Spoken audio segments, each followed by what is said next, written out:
So hello guys, good afternoon. So ang gagawin ko ngayon yung dito tayo sa may taniman namin ng mani.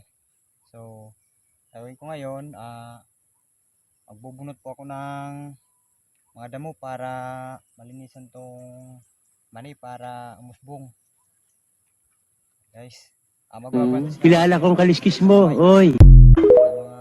mga may tinik-tinik. Tawag niya na tawag dito sa amin, tunok.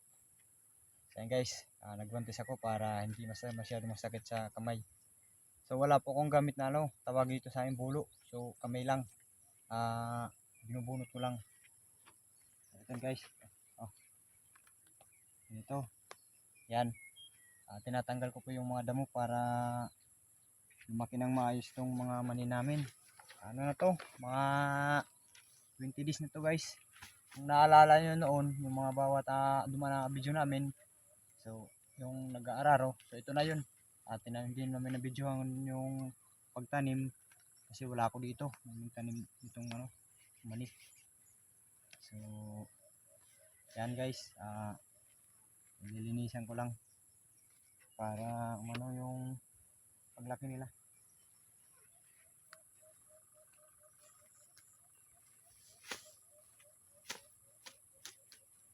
Yan guys, daming damo.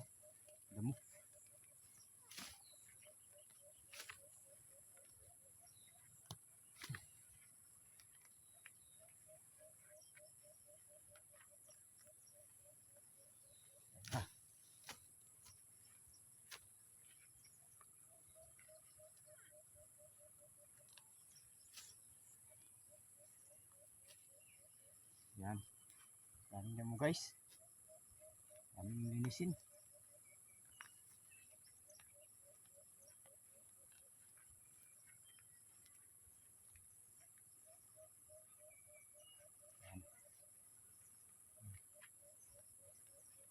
So guys, kanina pa ako dito. So kanina mga alas 2.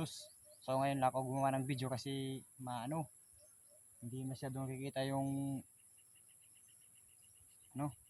so kasi masirak yung araw.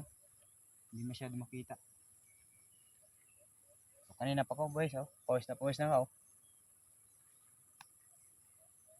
Hirap pala itong magbunot ano na pag malalaki na to. Ito.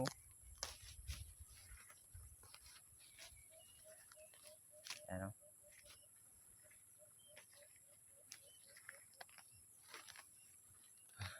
So papahinga muna ako guys kasi nauhaw na ako. So kasi wala akong dalang tubig, so hahanap ako ng ibang makukuha ng tubig guys. So tara, samahan niyo ako.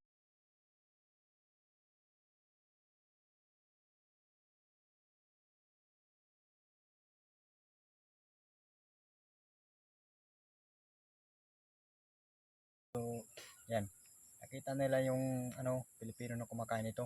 Sabi nila matatapang talaga yung mga Pilipino dahil kumakain ng punong kahoy. So tinawag nila itong punong kahoy guys. Hindi nila alam na ito buto, kinakain talaga.